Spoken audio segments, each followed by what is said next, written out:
Nous sommes samedi et il est 13h. Vous êtes là où il faut. Bonjour et bienvenue sur la chaîne qui rassemble. Le top départ de la 3e édition du CELAB Livestock Show a été donné hier par le Premier ministre Robert Mambé-Begré. Le ministre a le meilleur espace actuel pour tenter de rentabiliser votre élevage. C'est le parc des expositions d'Abidjan. 400 exposants y ont pris déjà place et le Brésil en est le pays invité d'honneur. Face au faible taux de la couverture sociale sur le continent, la CNPS, la Caisse nationale de prévoyance sociale, a signé le mercredi dernier un mémorandum avec l'ASSA, l'Association africaine de sécurité sociale. C'était lors de la dernière rencontre de haut niveau sur la sécurité sociale qui s'est tenue à Abidjan. Le président sénégalais se rendra en Russie début 2025. Bassirou Diomaye Faye y a été invité par son homologue à l'occasion d'un entretien téléphonique que les deux hommes ont eu hier, évoquant le renforcement de leurs relations commerciales, économiques et les investissements en matière d'énergie, de transport et d'agriculture. Robert Mambé-Begré était hier au parc des expositions d'Abidjan où il a ouvert officiellement la 3e édition du CELAB Livestock Show, un événement pour mettre en avant des solutions innovantes pour faire de l'élevage un levier de développement économique et de sécurité alimentaire. Rentabilisez votre élevage, faites un tour au parc. 400 exposants vous y attendent. Marie-Chantal Akandan, Djamasso. CELAB Livestock Show 2024 est un salon pour les productions animales. La 3e édition de l'événement s'est ouverte ce vendredi 22 novembre sous la présidence du Premier ministre Robert Begré-Mambé. Ce salon ambitionne de transformer le secteur grâce à des pratiques modernes et résilientes. Le CELAB est l'opportunité de mettre en lumière les progrès remarquables accomplis dans le domaine de l'élevage. C'est également le lieu où se rencontrent les acteurs de toutes les chaînes de valeur et des productions, du consommateur, en passant par les scientifiques et les politiques. Le ministre des Ressources animales a souligné l'urgence d'adopter des technologies avancées pour accroître la productivité. Le secteur de l'élevage constitue une activité économique importante pour notre pays en raison de sa contribution à la sécurité alimentaire et nutritionnelle, à la lutte contre la pauvreté, à l'amélioration des revenus des ménages et à la création de l'emploi. Le secteur de l'élevage affiche encore des performances très modestes en termes d'accroissement de la productivité des produits animaux dans notre pays. Ces performances sont limitées considérablement par la faiblesse des investissements publics et privés dans le secteur. Ensemble, nous avons la possibilité de transformer le paysage de l'élevage en Côte d'Ivoire. Le ministre de l'Environnement, représentant son collègue de l'Agriculture, a insisté sur la formation et l'accompagnement des éleveurs, piliers d'un élevage durable. Ensemble, nous travaillons à renforcer les filières animales et à garantir la sécurité alimentaire pour nos populations. Nos efforts visent à optimiser la production, la transformation et la commercialisation des produits d'origine animale, tout en veillant à la durabilité de nos pratiques agricoles. Le Premier ministre a réaffirmé l'engagement du gouvernement à faire de l'élevage une priorité nationale. Chers amis étudiants, vous êtes dans les écoles d'agriculture, d'élevage et de formation professionnelle. Vous vous êtes engagés dans une voie qui est très bonne. Et je suis venu ce matin au nom du président Alassane Ouattara pour vous dire que le secteur que vous avez choisi est un secteur d'avenir. En Côte d'Ivoire, nous importons pour près de 450 milliards de francs CFA en produits halieutiques. Nous importons aussi 120 à 150 milliards de francs CFA en production animale. Dans ces secteurs, nous avons plus de 100 000 emplois directs et 500 000 indirects. Ces chiffres montrent à l'évidence que le secteur que vous avez choisi est un secteur d'avenir. Engageons-nous tous à offrir aux populations ivoiriennes et à tous nos frères et sœurs qui vivent avec nous sur notre territoire des productions animales de grande classe. Le Brésil, pays invité d'honneur, s'est illustré par l'intervention de Kleber Oliveira Soares, ministre de l'Agriculture, qui a mis en avant l'importance des partenariats internationaux pour intégrer des solutions innovantes. Et cette semaine, à Abidjan, lors de la dernière rencontre de haut niveau sur la sécurité sociale en Afrique, la CNPS et l'ASA, l'Association africaine de sécurité sociale, se sont parlé, se sont mis d'accord sur les mécanismes de financement pour assurer des prestations de qualité aux assurés et sur plusieurs autres éléments. Un document écrit et signé officialise l'accord. Le témoignage de David Soyo. En Afrique, 17% de la population bénéficie de protection sociale, un taux inférieur à la moyenne mondiale qui est de 47%. Pour combler cet écart et rendre les systèmes de sécurité sociale sur le continent plus inclusifs, plus résilients et plus adaptés aux défis démographiques et économiques, la CNPS, Caisse nationale de prévoyance sociale, et l'ASA, Association africaine de sécurité sociale, formalisent leur cadre de collaboration. Les deux institutions signent un mémorandum pour faire bouger les lignes. Donc cette association permettra d'échanger pour que ceux qui sont en retard puissent avoir des expériences pour avancer. Il y a aussi l'épineuse question du financement du développement de l'Afrique. Nous avons tous des moyens, chaque caisse de sécurité sociale a des moyens et nous pensons qu'en mettant ensemble ces moyens, nous pouvons influencer le développement des infrastructures dans nos pays. Cette démarche commune entre la CNPS et l'ASA vise également à améliorer les prestations offertes aux assurés, à développer des fonds de pension et des politiques d'investissement pour une extension de la couverture sociale en Afrique. Nous avons des challenges sur le continent africain, mais nous avons également des opportunités. Ce sont des opportunités que nous pouvons surmonter si nous nous mettons ensemble. Il s'agit par exemple des enjeux de conformité au niveau du continent, des enjeux d'efficacité de la protection sociale, des enjeux de digitalisation, des enjeux également de réglementation au niveau africain, mais également des enjeux d'investissement. Et nous pouvons y arriver si chacun joint ses efforts à ceux des autres à travers notre association. Ce protocole d'accord entre la Caisse nationale de prévoyance sociale et l'Association africaine de sécurité sociale marque le début d'une nouvelle ère dans l'univers de la protection sociale en Afrique. On part à présent à Bouaké, dans le Béké, où le département des sciences du langage et de la communication de l'université Alassane Ouattara vient d'effectuer sa rentrée académique 2024-2025. Innover pour l'excellence académique, voilà l'ambition affichée des autorités sur place, tout en rendant hommage aux enseignants. Reportage William Skakou, Corona Soro, RTI Bouaké. Rentrée sous la nette du département des sciences du langage et de la communication de l'université Alassane Ouattara au titre de l'année académique 2024-2025. Une rentrée placée sous le signe de l'innovation et de l'excellence avec l'introduction de nouvelles maquettes pédagogiques dont l'intelligence artificielle. Les IA sont le bienvenu parce qu'ils permettent d'aller un peu plus vite. Et aujourd'hui, c'est pratiquement la donne. L'IA, l'intelligence artificielle, c'est vaste. Il y aura des sous-sections, des éléments qu'il va falloir enseigner, mais des éléments qui sont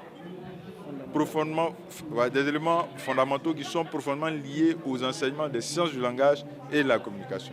Cet événement a servi de cadre pour le chef du département des sciences du langage et de la communication d'encourager les étudiants à faire preuve d'assiduité et d'engagement tout au long de l'année. Placée sous le thème « Innovation pour l'excellence académique », cette rentrée marque un tournant dans le département des sciences du langage et de la communication de l'université Alassane Ouattara.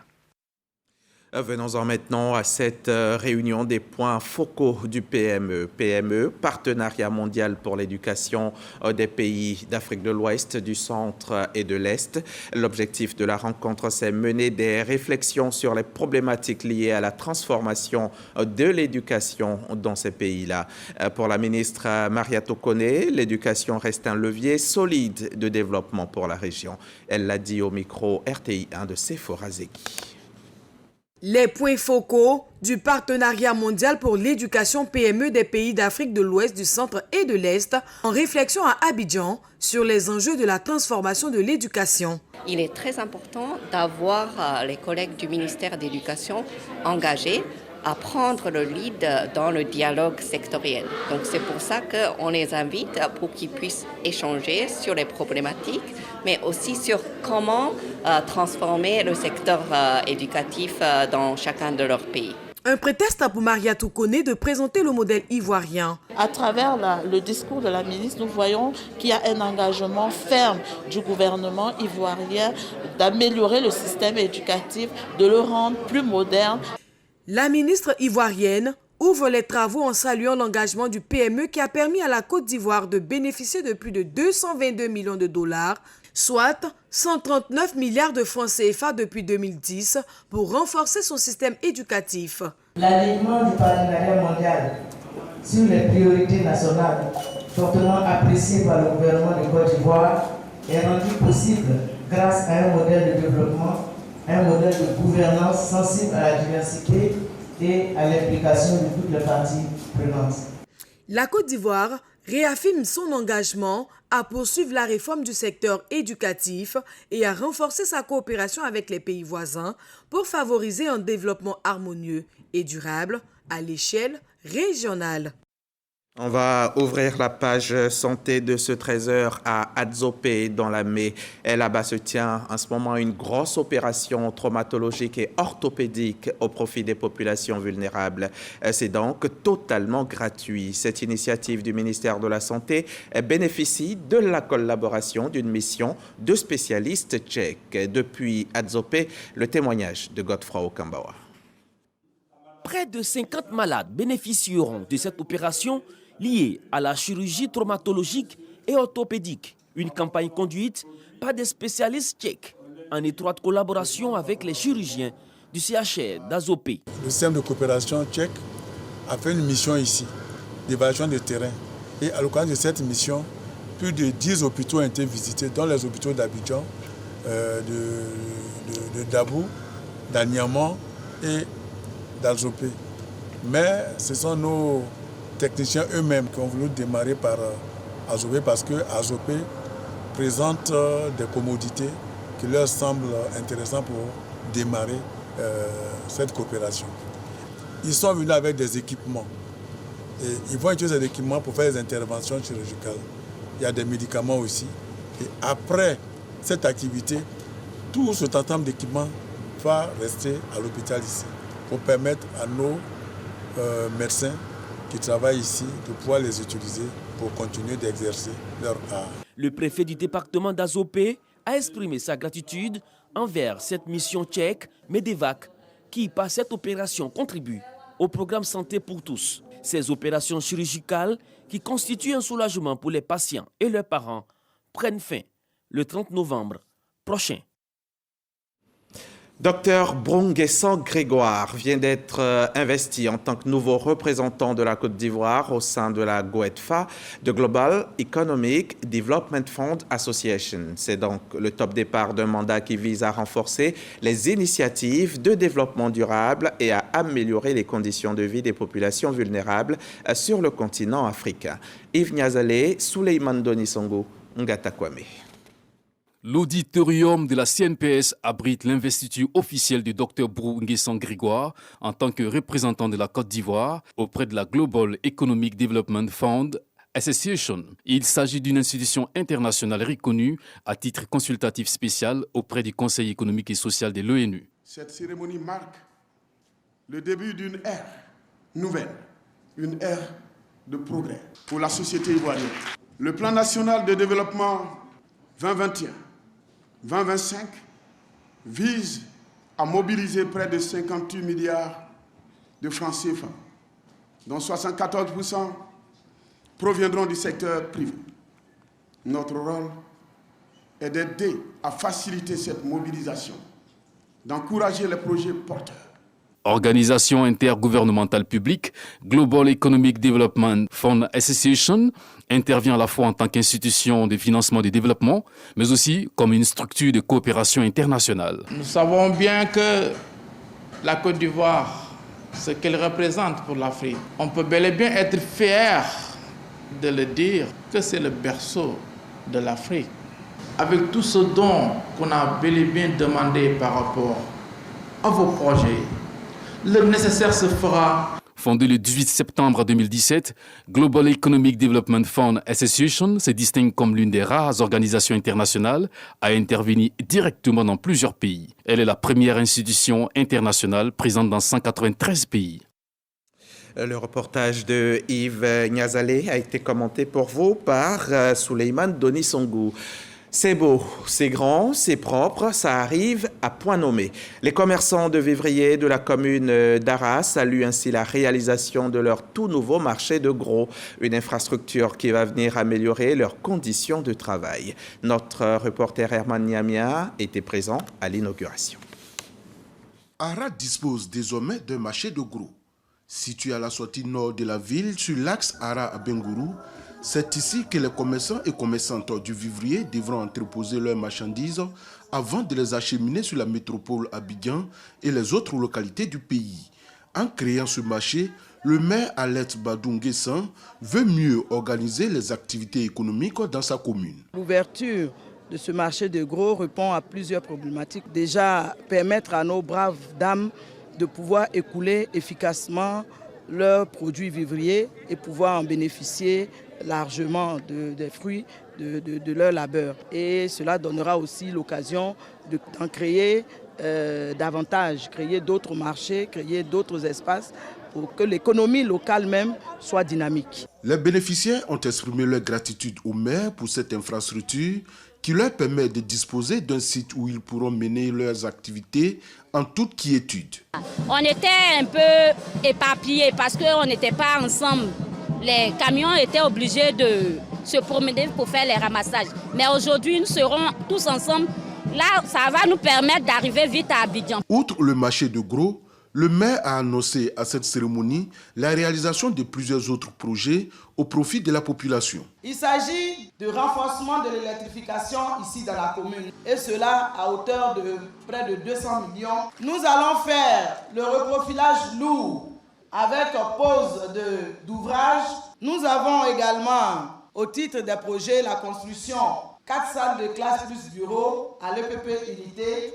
Le clou de toute cette subvention, c'est la mise à niveau du centre de santé mère-enfant. Remettant les clés des entrepôts ayant droit, le sous-préfet d'Arras, Isabelle Goris-Yedes, représentant le préfet du département, les a exhortés à cultiver l'entente et l'union afin d'entretenir la cohésion dans cet espace. La transition énergétique, c'est le défi d'un changement complet dans le volume et les types d'énergie utilisés dans l'objectif de décarboner le plus rapidement possible l'économie. Elles sont nombreuses, ces lycéennes de Côte d'Ivoire qui s'y engagent en travaillant sur des projets innovants. Et cette semaine, elles ont été conviées, en tout cas beaucoup d'entre elles ont été conviées à un panel pour en apprendre encore plus sur le concept. Victorine Yaoyobwe en a rencontré quelques-unes pour vous. Elles ont la tête bien faite, en tout cas pour ce qui concerne les projets innovants sur la transition énergétique. Mon projet, c'est de pouvoir créer de l'électricité avec de l'eau. D'abord, parce que l'hydratation en Côte d'Ivoire est très élevée, pour pouvoir créer une électricité naturelle. Nous avons remarqué qu'il y a des déchets qui jonchent nos quartiers, pour utiliser l'expression bas quartier. Le coût de l'électricité était très élevé pour eux. Donc, pour trouver une solution à leurs problèmes, nous avons décidé de récolter ces déchets et de les transformer en énergie et en gaz pour les aider. Ces jeunes filles, venues de plusieurs lycées du district d'Abidjan, vont exposer quelques-uns de ces projets aux experts en développement durable dans le but de les parfaire. Le défi qu'on leur lance, c'est comment pouvoir développer des sources d'énergie pour fournir de l'énergie à un bâtiment, un monument important de la Côte d'Ivoire qui pourrait vraiment amener à des économies d'énergie substantielles. Les nouveaux métiers liés à la transition énergétique sont avant tout des métiers scientifiques. Nos jeunes élèves doivent donc s'intéresser davantage aux sciences à l'école. Dans le cadre effectivement de recrutement que j'ai eu les 2 années passées, mes ressources humaines ont eu beaucoup de mal à trouver des talents féminins, que ce soit sur le marché local que dans la diaspora africaine. On a estimé que la meilleure façon de le faire, c'est d'aller vers nos jeunes sœurs et pouvoir les encourager à pouvoir suivre une carrière, un processus effectivement de sciences, de technologies et de mathématiques. Cette perche est lancée à toutes les jeunes filles des lycées et collèges. C'est le seul moyen d'éviter dans quelques années les disparités de genre quand il s'agira des métiers de la transition énergétique. C'est désormais officiel. Les travaux d'adressage de la ville de Korogo vont démarrer. C'est prévu pour le 2 décembre. Et en prélude au démarrage effectif donc, de l'opération, les équipes du ministère de la Construction, du Logement et de l'Urbanisme sont sur place dans la cité du Poro pour présenter le projet aux populations. Siekwasi, Jean-Marc Djadji, reportage. Le projet d'adressage des villes de l'intérieur du pays est dans sa phase opérationnelle. Après Yamoussoukro, c'est à Korogo que les équipes du ministère de la Construction, du Logement et de l'Urbanisme ont déposé leurs valises. Le gouvernement, depuis 2017, a décidé de faire de l'adressage un outil de gestion des planifications urbaines en vue d'une meilleure compétitivité de nos territoires. Nous avons fini avec le projet d'Abidjan. Nous lançons ceux des villes de l'intérieur, les grandes villes de Côte d'Ivoire que nous devons adresser jusqu'en 2030. Distribution de kits, projection diapositive, échange, un seul but, convaincre les forces vives de la troisième ville, la plus peuplée de Côte d'Ivoire, à adhérer au projet. Le secrétaire général de la préfecture de Korogo a rassuré de la pleine implication du corps préfectoral dans la réussite parfaite de cette mission. L'adressage des rues est pour nous un début d'accélération de la modernisation de la ville de Korogo. Et il est important que chaque rue soit identifiée, chaque maison soit identifiée pour que nous puissions facilement nous orienter. Et cet objectif-là, une fois atteint, c'est en cela que M. le préfet des régions marque sa joie et sa grande satisfaction de voir ce projet démarrer dans les jours à venir. C'est le 2 décembre prochain que démarre le projet d'adressage de la capitale du Poro par les enquêtes terrain. La fin de l'opération est prévue pour le mois d'avril 2025. Après Korogo, étape suivante, Daloa. 15 villes au total sont au programme sur le plan national.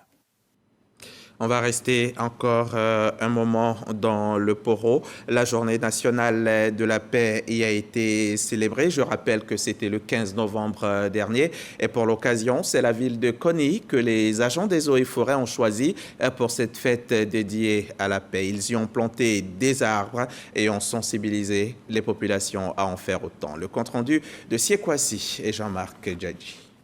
Collège moderne Amadou Gon Coulibaly de Koni. Après les séances de sensibilisation des élèves sur la paix, le secrétaire général de la préfecture de Korogo peut maintenant donner le top départ de l'opération de planting d'arbres dans l'arrière-cour de l'établissement. Comme lui, enseignants, agents des forces de défense et de sécurité, chefs coutumiers, élèves, tous sont mis à la tâche pour planter un arbre et dire non à la dégradation de l'environnement. Pari gagné pour la direction régionale des eaux et forêts. L'objectif, c'est vraiment de faire la promotion du reboisement, d'associer cette activité-là à tous les grands événements. Voilà, cela pour démontrer un peu l'importance de cette activité. À cause du climat et autres, et à cause surtout de la période de planting, nous avons privilégié le Nîmes. Voilà, et le Nîmes, un peu de teck et quelques flamboyants. Au cours de cette journée, les élèves du collège moderne Amadou Gon Coulibaly de Koni ont beaucoup appris. Je suis très heureuse d'avoir participé à cette cérémonie. Son Excellence le Président de la République, soucieux de la préservation de la planète contre le réchauffement climatique et respectueux de ses engagements internationaux en la matière, a invité chaque Ivoirien à planter un arbre à l'occasion de la journée de la paix. Cette invitation vise la promotion de l'éco-citoyenneté par des actions de restauration du couvert forestier national impliquant toutes les couches sociales, notamment les communautés locales, les autorités administratives et politiques, le secteur privé, les organisations de la société civile, les écoles, les jeunes, ainsi que les partenaires techniques et financiers. Au total, 300 plants de Nîmes et de flamboyants ont été plantés. La paix, c'est important. Alors, on va en parler encore un petit peu. L'association des volontaires d'éthique et de performance pour le développement durable vient d'organiser justement une rencontre dédiée à la paix, la culture de la paix. C'était au CERAP d'Abidjan, le Centre de recherche et d'action pour la paix. Cette rencontre pour donner donc le coup d'envoi d'une caravane, une caravane de la paix pour des élections apaisées en 2025. Julien Gogo, Sidonie Davila, Lamine Dramé. L'Association des volontaires d'éthique et de performance pour le développement durable, VEPDD, a décidé de faire de la paix une réalité concrète. À travers cette initiative, la VEPDD entend promouvoir la culture de la paix en misant sur l'éducation et les valeurs culturelles comme levier essentiel.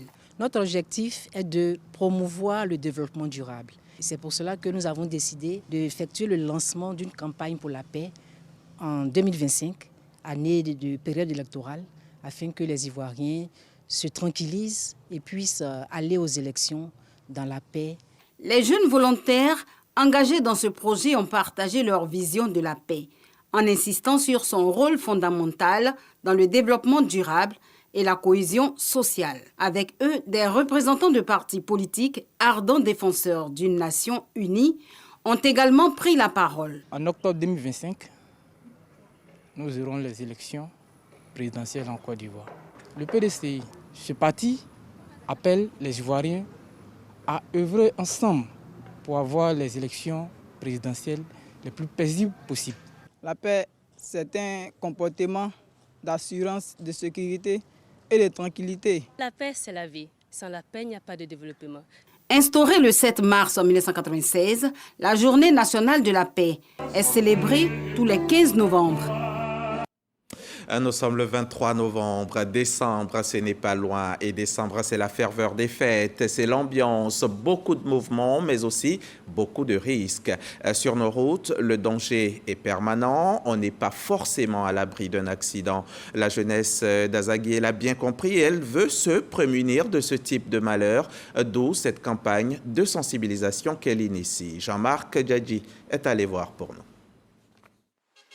Cette campagne de sensibilisation Zéro accident à Azagué est initiée par Kwame Yao Frédéric, président de la cellule de réflexion et d'éveil de conscience de la jeunesse d'Azagué. C'est le vœu des usagers de la route à Azagué, dans le département d'Agboville, surtout du ministère des Transports sur toute l'étendue du territoire national. Au vu de ces actions menées par le ministre, nous pouvons aujourd'hui dire que les accidents à Azagué ici ont baissé de façon considérable. Avec cette cérémonie des fils d'Azagué, ils sont venus nous appuyer dans ce que nous étions en train de faire. Nous prions Dieu pour qu'en 2025, il n'y a plus d'accidents ici à Azagué. Les panneaux sont là, il faut les respecter. Les barrages sont là, il faut les respecter. Il faut coopérer. Les gens se plaignent d'un certain nombre de barrages, mais c'est pour notre sécurité au fait. Donc, quand nous sortons de l'embouteillage, ce n'est pas la peine de faire une course à la montre parce qu'on ne peut pas rattraper le temps. Voilà, donc que les chauffeurs arrivent et puis les apprentis à avoir de bonnes conduites. Face à l'incivisme des chauffeurs dans la localité, chacun joue sa partition. Nous sommes très contents pour cette initiative qui s'est déroulée à Azagué ici. Vraiment, nous sommes très contents. Nous serions comment sensibiliser nos frères et sœurs concernant la conduite à tenir. Donc quand je vais arriver au siège, je vais essayer de convoquer une réunion tous les chauffeurs pour leur dire qu'on a la fin de l'année, tout le monde n'a qu'à faire.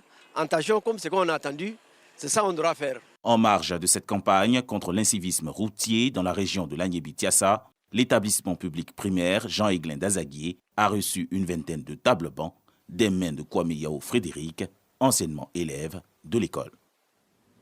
On rentre à Abidjan, direction le sud de la ville, à Marcory précisément. C'est bien là que la renaissance du théâtre est en train de se faire. Et justement, un atelier vient de s'y tenir, un atelier de réflexion portant sur la relance de ce théâtre made in Côte d'Ivoire. Et qui mieux que les comédiens eux-mêmes pour relancer leur affaire? Bidefer a pris son bâton de pèlerin. Ce rendez-vous est le lieu de réflexion sur la relance du théâtre en Côte d'Ivoire. Le changement de mentalité vers une approche entrepreneuriale, la promotion et la diffusion du théâtre sur les chaînes nationales de télévision sont entre autres les aspects évoqués par ces professionnels des arts. Initiée par l'artiste comédien ivoirien Bidefer, cette activité vise une professionnalisation du secteur du théâtre en Côte d'Ivoire. Par ces échanges, nous attendons avoir des leviers pour que nous puissions relancer la troupe ou alors le théâtre de manière pérenne, c'est-à-dire pour toujours. On n'a pas baissé les bras depuis très longtemps. Chaque année, nous faisons des créations artistiques. Nous faisons le tour de la Côte d'Ivoire afin de faire vivre le théâtre. Les panélistes rappellent les actions entreprises par l'État ivoirien pour la redynamisation de l'art. Des avantages que le ministère met à la disposition des acteurs. On a le fonds de soutien à la création.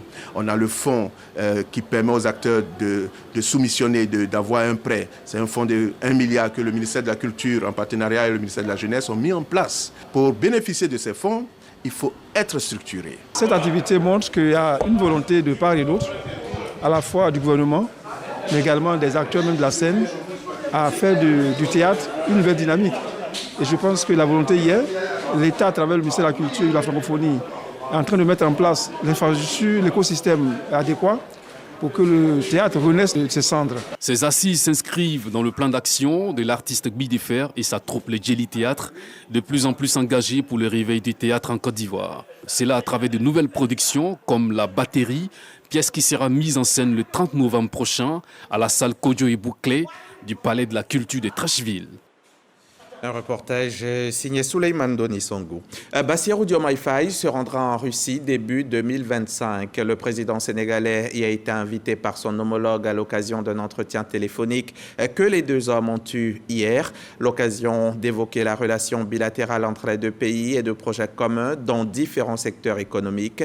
En plus du rétablissement des finances publiques qui figure parmi les priorités, le président sénégalais souhaite certes renouveler sa relation avec la France qui reste son premier partenaire commercial, mais il ambitionne également de rééquilibrer ses partenariats internationaux et dans cette optique, la Russie est un partenaire de choix. De violentes frappes ont à nouveau visé hier et aujourd'hui le cœur et la banlieue sud de Beyrouth, bastion du Hezbollah libanais contre lequel Israël est en guerre ouverte. Du côté de la bande de Gaza, la défense civile annonce 19 morts dans des frappes israéliennes nocturnes. Point final. Ce 13h s'arrête ici. Merci de l'avoir suivi. On se retrouve demain pour le grand journal du dimanche.